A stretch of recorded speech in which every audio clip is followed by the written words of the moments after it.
Senhores, boa tarde, mais uma vez. Agradecer a presença da doutora Mônica, vai prestigiar o nosso último encontro.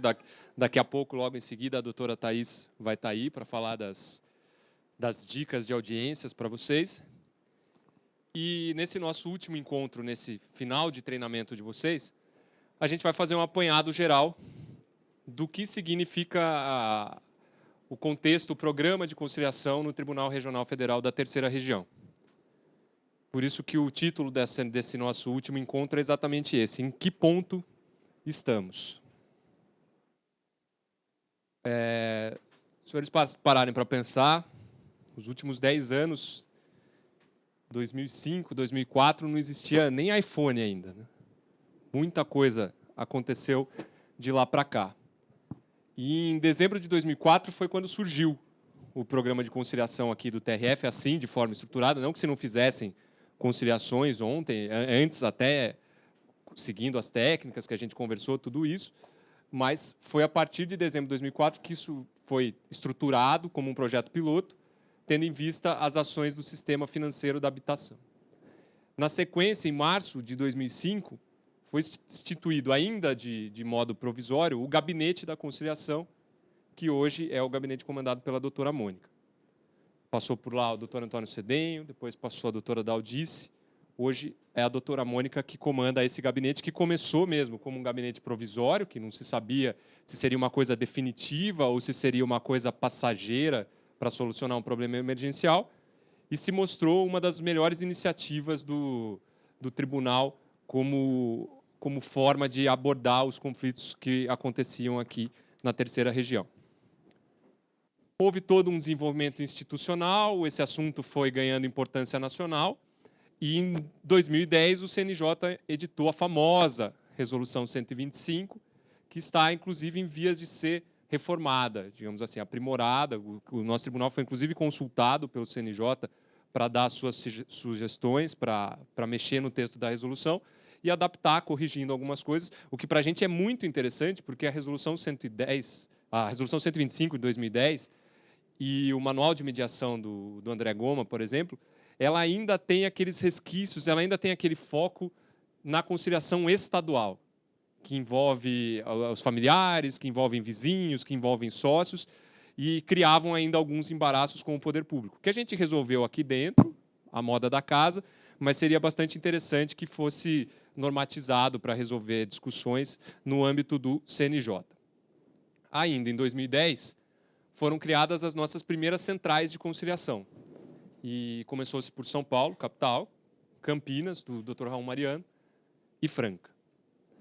Na sequência do sucesso dessas centrais de conciliação aqui em São Paulo, em Campinas e em Franca, foram criadas mais 16 centrais de conciliação. Campo Grande, Guarulhos, Bauru, Araçatuba, Sorocaba, Marília, Piracicaba, Osasco, Ourinhos, Presidente Prudente, Ribeirão Preto, Santos, São Carlos, São José do Rio Preto, São José dos Campos e Americana. Tem ainda Santo André e Taubaté, que estão em vias de se consolidar como central de conciliação. Em 2012, foi feito o primeiro curso de formação de instrutores, do qual eu participei, muitos colegas meus participaram, a doutora Marcela, que esteve aqui, participou. Foi um curso que o professor André Goma participou dando aula, vieram o professor Roberto Bacelar, do Tribunal de Justiça do Paraná, o professor Nef Cordeiro, que era desembargador do TRF4 e hoje é ministro do STJ, vieram nos ensinar a fazer isso que eu estou fazendo com vocês. Ser instrutor de conciliação. E a ideia era exatamente criar multiplicadores, que o tribunal tivesse os seus próprios instrutores para não ficar dependendo dos instrutores de Brasília.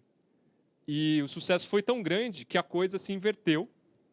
E essa semana, por exemplo, o CNJ contactou alguns juízes aqui de São Paulo, o doutor Bruno, eu, a doutora Simone, de Florianópolis, e alguns juízes de outras regiões, para que a gente vá para Brasília no final do mês, dar aula no curso de formação de instrutores deles, para eles fazerem agora a volta ao contrário e criarem novos multiplicadores lá, para que eles possam, os instrutores deles, levar esse curso que os senhores fizeram para Rondônia, para Roraima, para o Pará, para o Amazonas, para toda a primeira região. Também em 2012, foram feitos os primeiros cursos de capacitação de conciliadores, que é exatamente isso que vocês estão fazendo. Começou de uma forma um pouco menor, que eram 30 horas o curso, 24 a 30, eram 3 dias, e agora a gente está numa grade mais estendida, até para se ajustar com maior adequação ao programa do CNJ, para que vocês, sendo certificados como conciliadores da Justiça Federal, possam também usar essa credencial para fazer na Justiça Estadual, que era um problema que a gente sempre teve. Em 2013, começou aquela novidade que a gente conversou de manhã, foram dados os primeiros passos para instalar o sistema de conciliação pré-processual, que, como a gente viu, depois se espalhou devido ao sucesso, e hoje é uma das estrelas do programa de conciliação aqui da Justiça Federal da Terceira Região. E nessa evolução constante, agora em 2015, na semana passada, a doutora Mônica e eu estivemos lá, o doutor Bruno também, o doutor Samuel, o doutor Raul Mariano, muita gente aqui da Terceira Região, no primeiro Fórum Nacional de Conciliação, que foi promovido pela Associação dos Juízes Federais, lá em Brasília, e envolveu 5 tribunais das 5 regiões. A quarta, lá no Sul, a gente aqui a terceira, a segunda, Rio de Janeiro e Espírito Santo, a primeira, Brasília e todo o Norte, e a quinta, Recife e a costa do Nordeste ali. E foi a consolidação dessa caminhada que começou oficialmente, digamos assim, de uma forma um pouco mais sistematizada, 10 anos atrás. Esse encontro de conciliação em Brasília ele foi um momento emblemático para muitos de nós, porque, como eu coloquei de manhã, a gente percebeu que o que a gente fazia aqui em Guarulhos era o que o doutor Bruno estava fazendo lá na Serra da Canastra, no sul de Minas, que era a mesma coisa que a doutora Deise Starling estava fazendo em Belo Horizonte, com o Rodoanel, que era a mesma coisa que uma juíza da 5ª Região estava fazendo no interior do Rio Grande do Norte, por exemplo. Então, eram como amigos que não se conheciam, mas já gostavam das mesmas coisas, e a gente foi fortalecendo aquelas ideias que a gente já considerava corretas. Tanto que as exposições do primeiro dia, Dr. Roberto Bacelar, o ministro Jorge Mussi, do STJ, que é o nosso corregedor, a gente depois ficou conversando no café que parecia que eles estavam pregando para convertidos. Porque eram exposições um pouco mais genéricas, como se eles estivessem falando para uma plateia de descrentes na conciliação, mostrando para eles por que é tão legal participar do movimento da conciliação. Foi ótimo, não só para a gente aprimorar isso para o segundo simpósio no ano que vem, para o segundo Fórum Nacional, reelaborando a forma de exposição, ou quem sabe fazendo um dia especificamente para quem odeia o que a gente faz, para quem duvida, para quem não acredita, para quem acha que os senhores sentam na mesa e perguntam se tem acordo. Mas foi bom também para perceber que tudo aquilo que eles consideram importante, os senhores têm na cabeça já. Não tem ninguém falando línguas diferentes nesse ambiente da conciliação. Em linhas muito sucintas, esse foi o caminho percorrido até aqui. E daí a gente chega onde a gente está hoje, que é um cenário em que a gente tem muitas conciliações de massa, que envolvem Caixa Econômica Federal, o INSS e os conselhos profissionais. Quando a gente acha que tinha resolvido os problemas do SFH, com a Engea, com a Caixa, grandes propostas, praticamente todos os contratos resolvidos, alguns resíduos, nada que se comparasse aos idos de 2004, 2005, 2006, a Caixa inventa um outro programa, que ao invés da casa própria é um programa de arrendamento residencial, que é o PAR, que é como se fosse um aluguel. E a gente ficou 1 ano e meio brigando lá em Guarulhos, porque os prepostos da Caixa chegavam nas audiências de conciliação e diziam que o único acordo possível era o pagamento integral à vista. E daí a gente ficava se perguntando, bom, a pessoa não consegue pagar o aluguel da casa dela há 6 meses, ela está devendo R$8.000, a gente chama para fazer uma tentativa de acordo e a única proposta é pagar à vista tudo que ela deve. Então, onde está a possibilidade de acordo, né, de discussão? E bate, faz reunião, e veio gente de Brasília na ocasião para Guarulhos para a gente tentar conversar. E daí, não, a gente concorda, e vamos.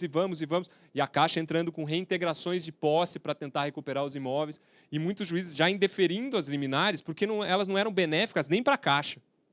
Porque os advogados eles pediam como dever de ofício. Não pagou, vou romper o contrato, vou pedir a reintegração de posse do imóvel para eu arrendar esse imóvel para outra pessoa.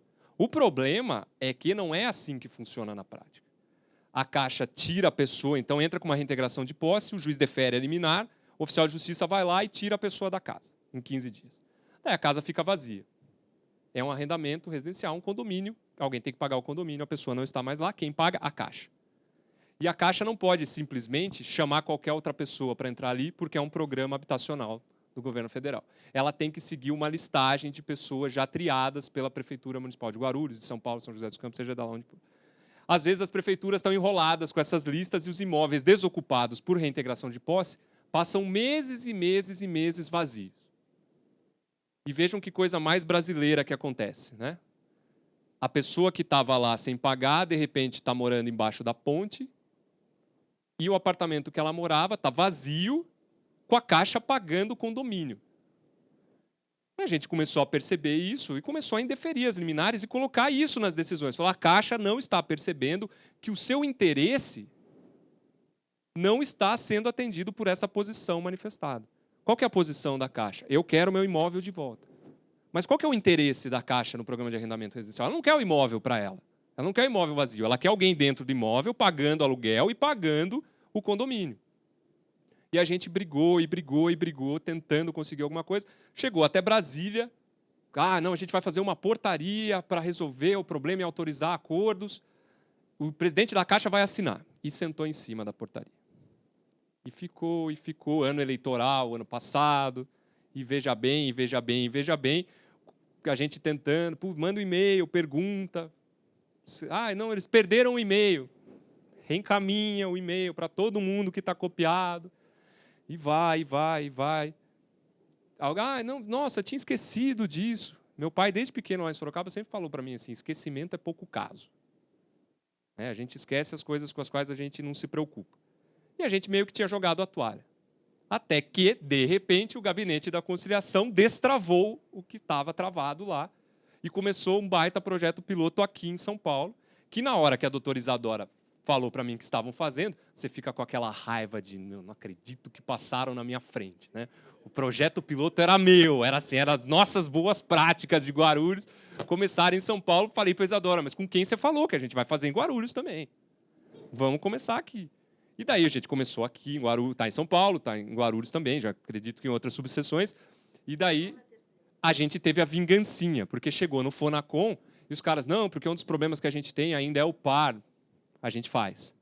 Não, quero fazer também. Daí a Caixa, não, é projeto piloto da terceira região. Então está todo mundo com raivinha no coração por hora, vendo se vai funcionar aqui para depois exportar para lá. E está funcionando. O que a Caixa faz nesses programas de arrendamento residencial é converter o contrato de aluguel num contrato de compra e venda.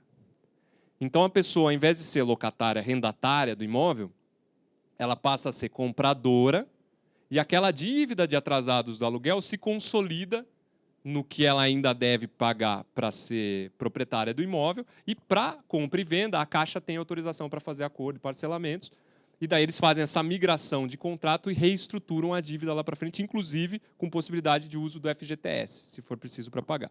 E tem sido um sucesso aqui na Central de Conciliação de São Paulo e a Heloísa me desmente se eu estiver errado, acho que lá em Guarulhos também, um bom índice de acordos, porque ele resolve o problema. A pessoa fica com a casa, que é o que ela quer, e a Caixa vê o dinheiro entrando para ela, ao invés de ficar pagando um condomínio de um apartamento vazio. Para os senhores terem uma ideia do que significa a conciliação para quem está fora do nosso ambiente. Quem está fora não quer saber de afago, de validação de sentimento, de escutativa, de declaração de abertura, da diferença entre posições e interesses, da importância de separar as pessoas do problema, focar nos interesses, gerar opções, investir em critérios objetivos. Eles querem saber o quê? Números.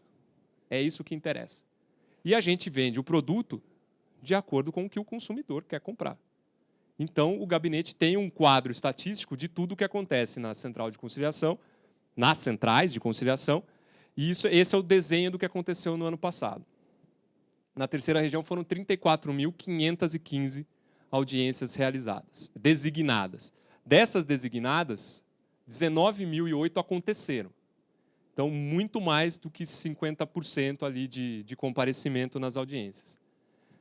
Dessas audiências realizadas, 14.968 acordos, o que nos dá um percentual de 79% de acordo. Isso mais do que justifica a iniciativa, porque das 19 mil audiências realizadas, 14 mil acabaram em acordo. Então, na cabeça de quem está fora desse ambiente, são 15 mil processos a menos na prateleira do judiciário. Então, até aquelas pessoas que dizem não, a conciliação serve mesmo para desafogar o judiciário e resolver o problema da sobrecarga de processos e tal, mesmo essas pessoas podem passar a apoiar a Central de Conciliação nesse contexto, e ainda mais quando ela olhar o montante de valores envolvidos nos acordos de 218 milhões de reais. Além dessas conciliações de massa que a gente tem, que são muitas, como eu coloquei, a gente tem algumas conciliações sensíveis de alta complexidade, que não são essas milhares e milhares de ações, são algumas específicas, mas que são muito complexas, envolvem problemas muito graves e têm que ser resolvidas com muito cuidado, com muita estratégia. Casos de desapropriações, como a de Guarulhos, como acho que Ribeirão Preto, ou Rio Preto está tendo, a Transbrasiliana também está tendo, no oeste do estado, está tendo uma desapropriação. Caso das ações civis públicas, seja a nossa das companhias aéreas de poluição ambiental, seja uma que o Dr. Samuel teve em São José dos Campos, envolvendo uma associação dita de ajuda aos aposentados, que tentou passar a perna nos aposentados, prometendo para eles sucesso em ações de revisão de aposentadoria, de benefício, e para ter esse sucesso garantido, eles tinham que se associar, se filiar à associação, pagar uma quantia, e daí eles iam entrar com a ação e eles iam ganhar e a aposentadoria deles ia aumentar. Isso deu uma baita encrenca lá em São José dos Campos, na esfera criminal, inclusive, e depois o Ministério Público Federal entrou com uma ação civil pública contra a associação para devolver o dinheiro dos velhinhos que eles tinham se apropriado indevidamente. E foi uma baita conciliação. Esse nome, essa expressão, conciliações sensíveis de alta complexidade, surgiu justamente no Fonacom na semana passada, quando a gente constatou que o que a gente fez em Guarulhos é parecido com o que é feito na Serra da Canastra, que é parecido com o que é feito em Belo Horizonte, na construção do Rodoanel de Belo Horizonte, que é parecido com o que a doutora Raquel faz na Expedição da Cidadania no Mato Grosso do Sul. São conciliações muito específicas, mas que envolvem muita complexidade. Qual que é o futuro da conciliação a partir daqui? O que eu enxergo para frente? Como eu falei em todos os nossos encontros, a nossa tendência é desaparecer, porque as pessoas vão se educar para a conciliação, para uma vida mais civilizada, e vão começar elas próprias resolver os processos delas, com as técnicas que vocês vão multiplicar e subrepticiamente vão ensinar as pessoas a utilizar. Isso implica que as grandes conciliações de massa elas vão se reduzir cada vez mais, até sobrar um resíduo delas. E o foco da conciliação, que vai envolver o trabalho dos senhores, vai envolver o tribunal, vai envolver as centrais de conciliação, vai ser justamente nessas conciliações sensíveis de alta complexidade. Por exemplo, a Expedição da Cidadania, lá no Mato Grosso do Sul, que é assim mesmo, aquilo que tem lá no fundo é o navio da Marinha, que segue pelos rios do Pantanal, Mato Grosso do Sul e Mato Grosso, e vai levar a população ribeirinha, o INSS, expedição de documentos, audiências de conciliação por benefícios negados. Essa aqui no meio é a doutora Raquel. E eles levam toda essa estrutura. Começou em fevereiro, março, as audiências de conciliação aconteceram agora em maio, talvez ainda estejam continuando. Vai se repetir, não só aqui na terceira e na primeira região, Mato Grosso do Sul e Mato Grosso, como outras regiões já se interessaram em criar essas expedições da cidadania. Outras regiões têm nomes parecidos, Caravana da Cidadania, que eles fazem a mesma coisa. Eles pegam juízes, pegam os conciliadores, servidores, montam uma estrutura, a Marinha empresta o navio, a Aeronáutica empresta o helicóptero, o Exército faz a escolta, se for preciso, e eles se enfiam na mata ou no sertão para levar a cidadania às pessoas que estão mais esquecidas. Outro problema gravíssimo que a gente vai enfrentar no futuro próximo são as pessoas de quem a gente roubou essa terra, né? Mato Grosso do Sul é um celeiro de confrontos entre indígenas e não indígenas. A doutora Mônica já me disse que o gabinete vai, inclusive, começar um projeto para auxiliar Campo Grande, para eles lidarem com essas conciliações sensíveis de alta complexidade. E lá no Fonacom eu perguntei para o doutor Fernando, que é o coordenador adjunto lá em Campo Grande, da Central de Conciliação, que pé que estava, porque ele está com um problemão lá de disputa de terra entre índios e o homem branco, digamos assim. E ele me falou que não existe, por enquanto, nem conversa. Um não pode olhar na cara do outro. Eles querem, se perguntarem para os fazendeiros o que eles querem que os índios vão embora para o Paraguai. Ou para qualquer outro lugar que eles precisem. Se quiserem subir os Andes e aproveitarem, podem ir. E se você perguntar para os índios o que eles querem demarcar a área deles nas fronteiras que existiam antes de Pedro Álvares Cabral chegar aqui. Então, escarafunchar as posições dos índios e dos fazendeiros para descobrir quais são os interesses, para ver se existe algum interesse coincidente, para, a partir dali, tentar fazer alguma coisa, vai ser uma missão bem complicada, uma conciliação altamente sensível de um tema altamente complexo. Um dos projetos mais bonitos que a gente viu no Fórum Nacional de Conciliação na semana passada foi o projeto conduzido pelo Dr. Bruno, juiz federal lá de Minas Gerais, que é feito na Serra da Canastra. Eu confesso que eu não conhecia, o queijo canastra é muito famoso, comprei em Brasília, inclusive, num restaurante para provar. Ele é muito famoso porque ele é feito com leite do gado ali, da Serra da Canastra.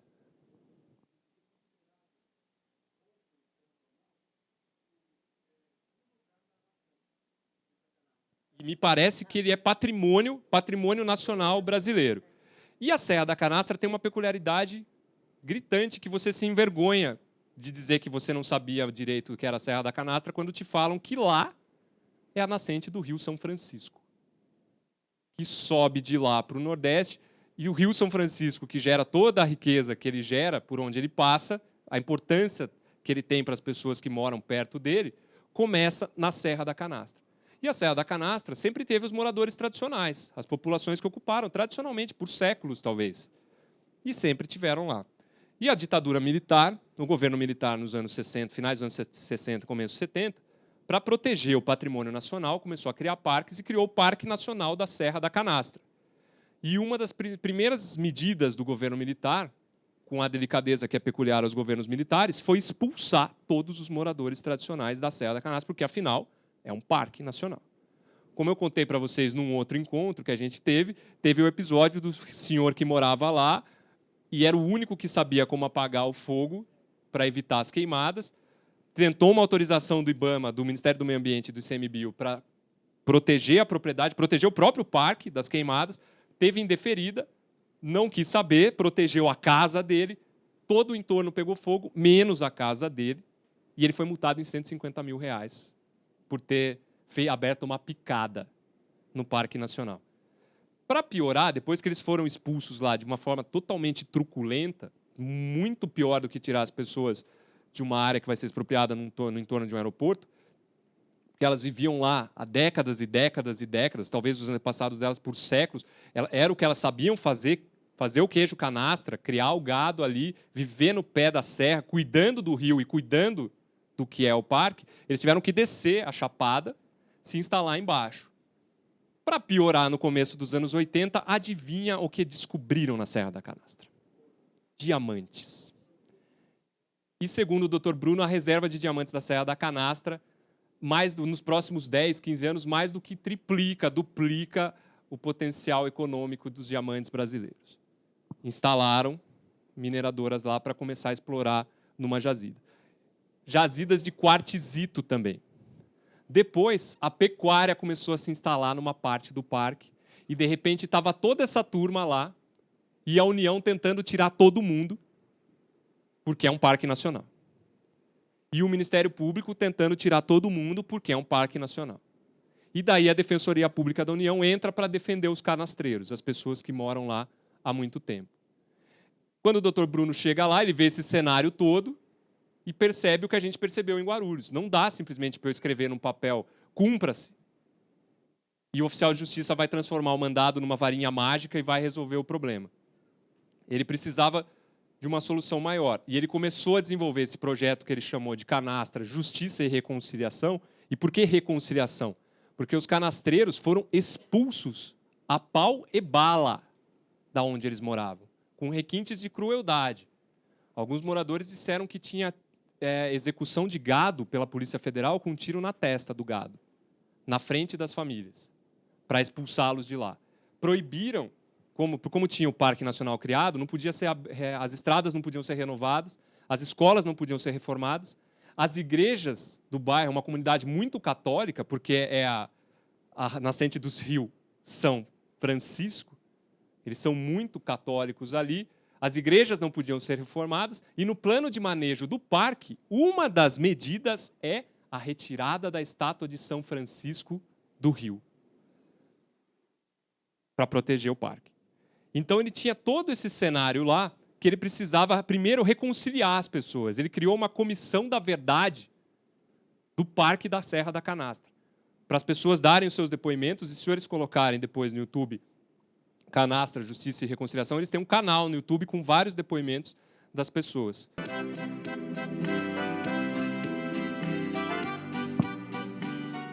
Quando eu cheguei aqui em janeiro,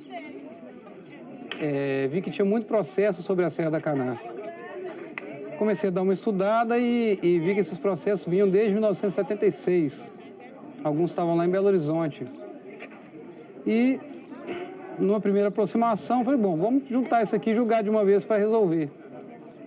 E quando eu comecei a me aprofundar, eu ia vendo que o fundo estava cada vez mais fundo e a questão era muito densa. Então, de início, pensei que era só questão de indenizar. Bom, se conseguir o valor para indenização, vou resolver o problema de todo mundo. Mas aí eu descobri que tinha gente que mesmo com dinheiro não queria sair. Poxa, então tem alguma coisa estranha aqui. Tem um cara que, nesse mundo de hoje, não quer dinheiro para sair, mesmo que seja muito.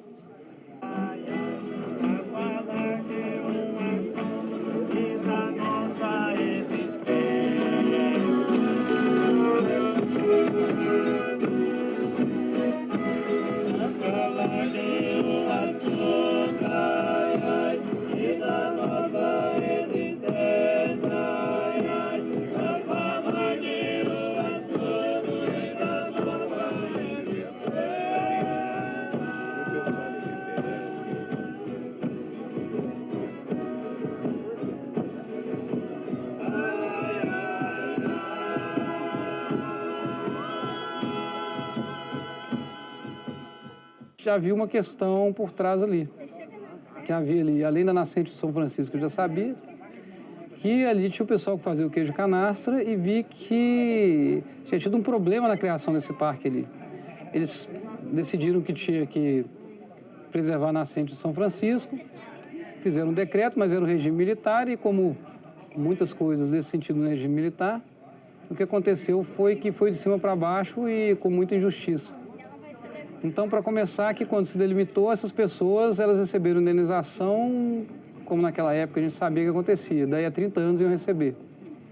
Foi extremamente violento, essas pessoas desceram para outra parte, que ficou parada ali nos 30 anos, e depois veio mais uma outra questão, que foi esses limites originais do parque, como é que eles ficariam.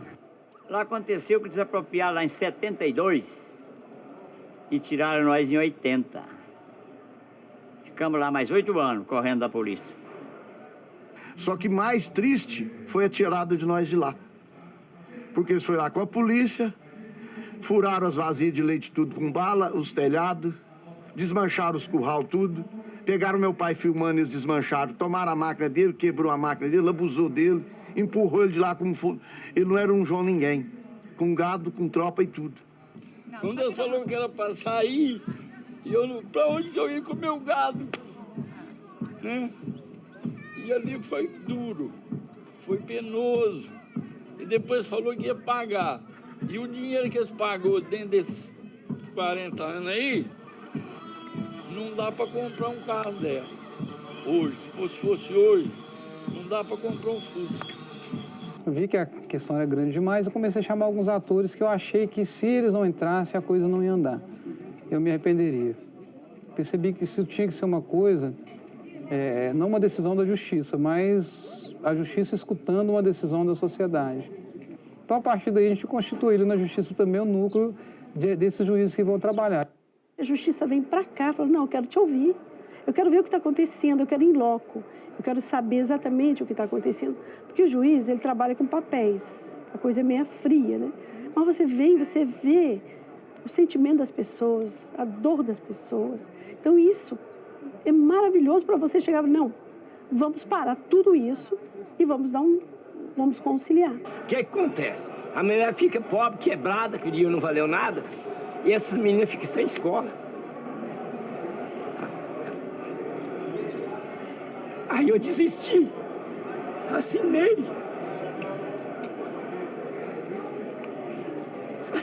nesse acordo lá com essa mixaria. Agora vim falar que tinha uns melhores, que tinha uns colegas que muito menos recebendo nem agora. Falei, então vamos lá, vamos pagar mão especial, mão gasolina, porque às vezes tem gente lá que tem autoridade, tem escola e vê alguma coisa para nós. Porque uns receber e outros ficar chutados fora, eu acho errado. Eu quero ver a audiência, como é que vai ser. Quero ver se eu tenho a oportunidade de perguntar o procurador da República se nós ainda temos direito a alguma coisa, se nós temos esperança, ou se morre hoje a última esperança que tem. Entendeu?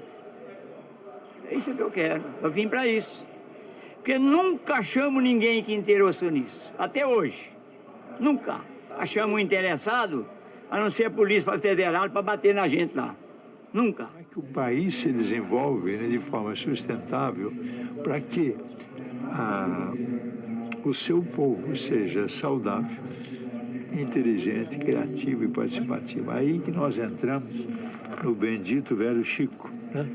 A bacia hidrográfica. Todas as civilizações estão ligadas aos cursos d'água, né? Aos rios, ao mar, aos lagos, né? Assim. Então, e a coisa mais nova hoje é a bacia hidrográfica. Por quê? Se ela acabar, acabou-se o mundo. Então você tem que trabalhar a revitalização da bacia hidrográfica, né? E um projeto de desenvolvimento dentro dela, porque as civilizações nasceram ali. Centrado em quê? Educação e nutrição.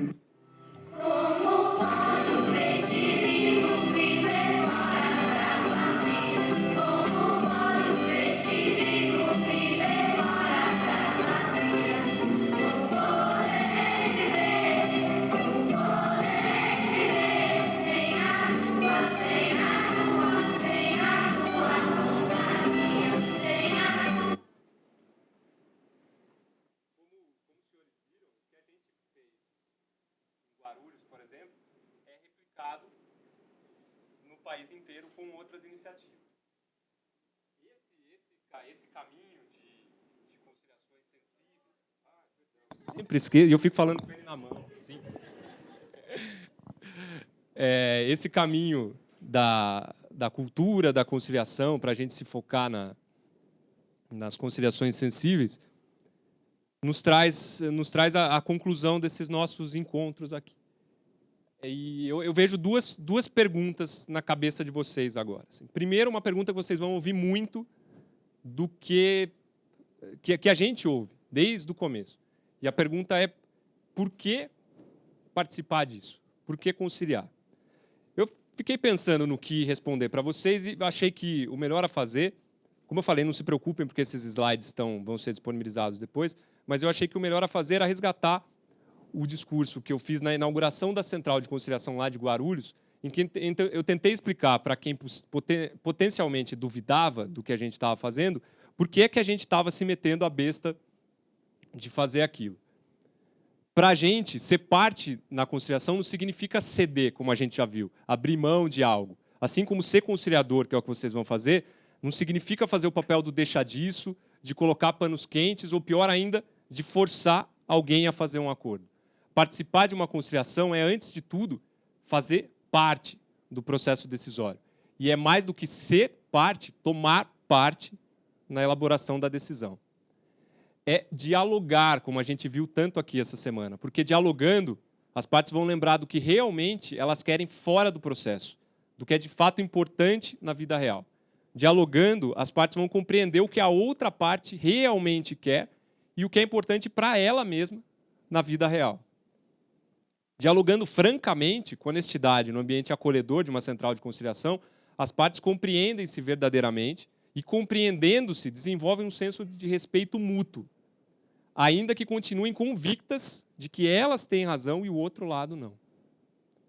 É esse respeito mútuo o berço natural de qualquer solução consensual, que é a única capaz de resolver definitivamente o conflito que veio para o processo, que veio para a justiça, e realmente pacificar as partes.